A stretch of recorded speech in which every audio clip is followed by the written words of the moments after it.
Now field is set to talk about the ionic basis of cardiac potential.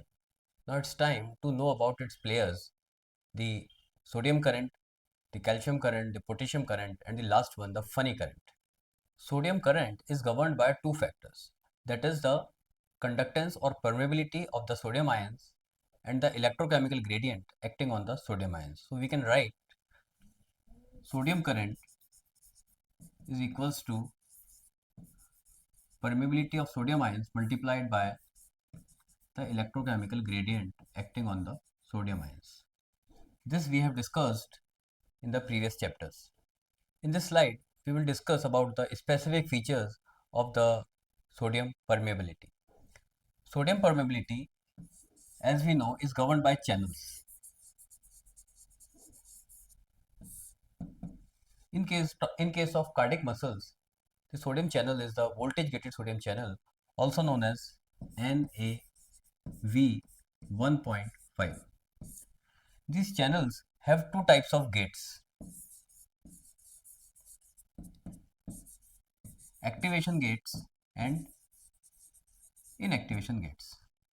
We have already discussed the kinetics of activation and inactivation gates. Now, important thing to remember is the time constant of these gates.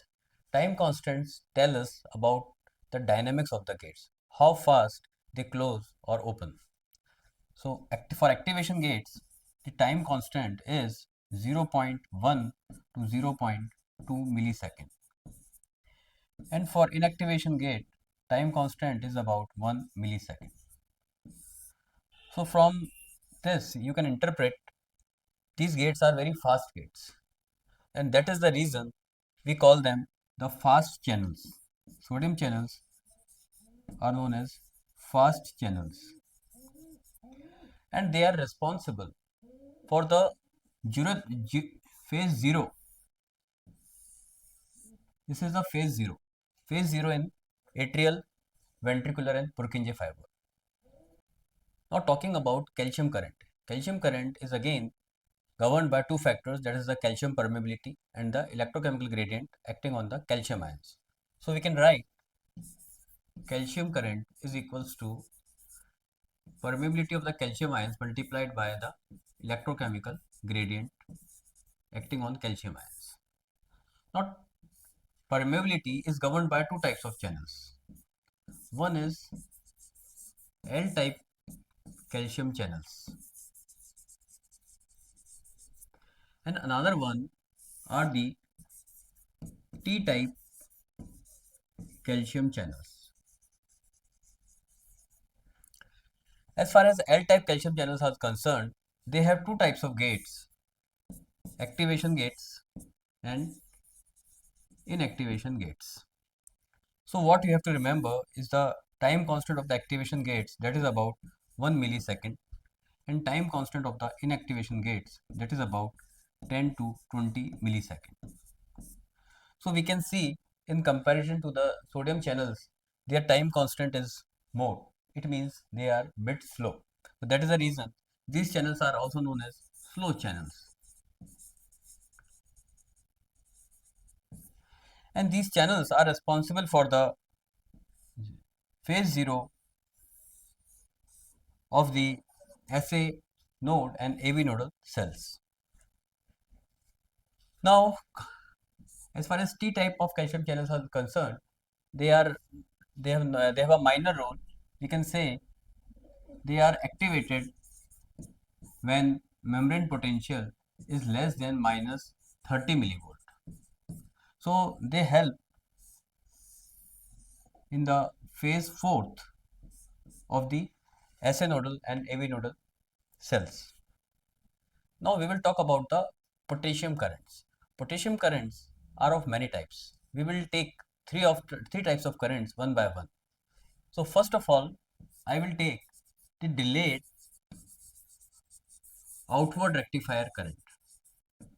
Outward rectifier.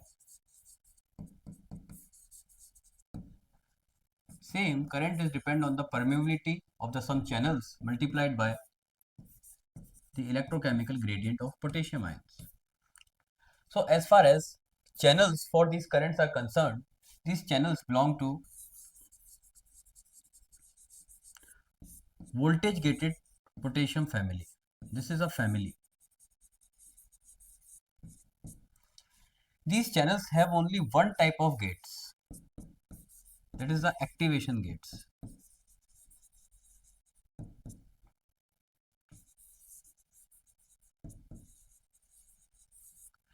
And the time constant for these gates is about 20 to 100 milliseconds. So it is a big time constant.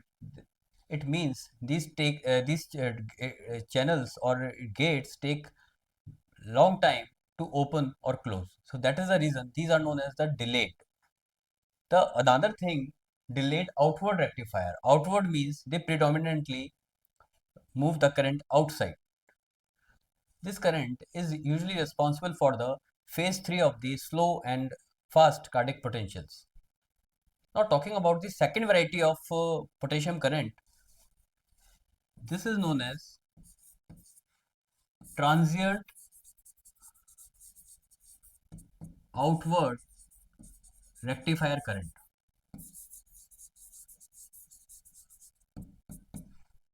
Again, permeability multiplied by electrochemical gradient. Here the channels of these currents again belongs to the voltage gated potassium family.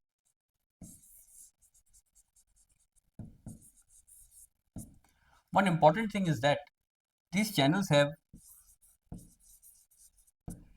activation and inactivation, both type of gates.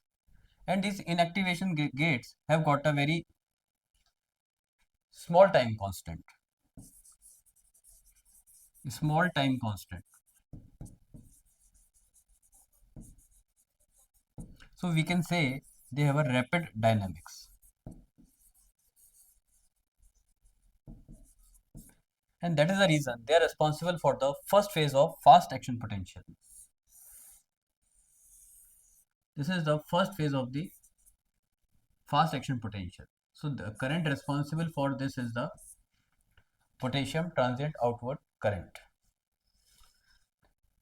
Third variety of potassium currents are the inward rectifier currents. So we can write I K R inward rectifier currents.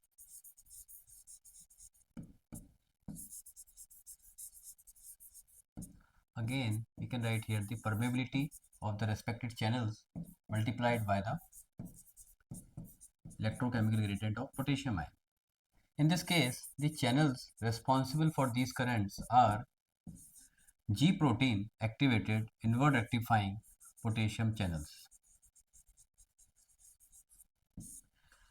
These channels are G protein activated, means when once a G protein is activated, beta gamma subunit activates these channels and help in the flow of current. So these channels are responsible for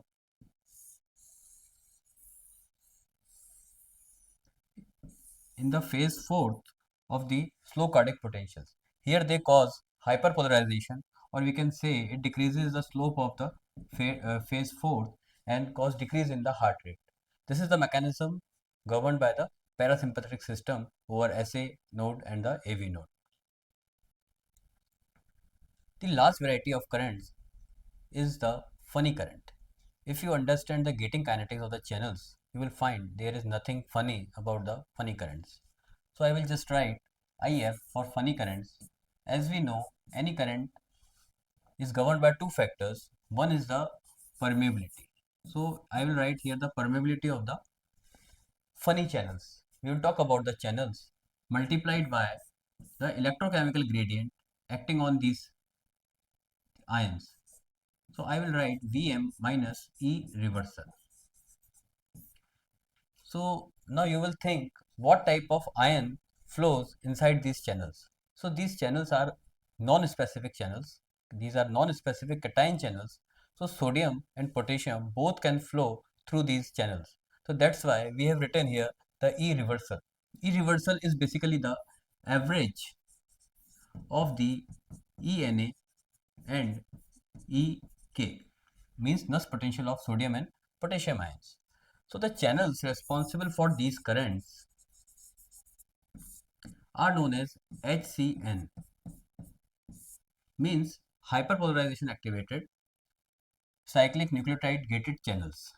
As far as gates are concerned, we can say they have only one type of gate, that is the inactivation gate.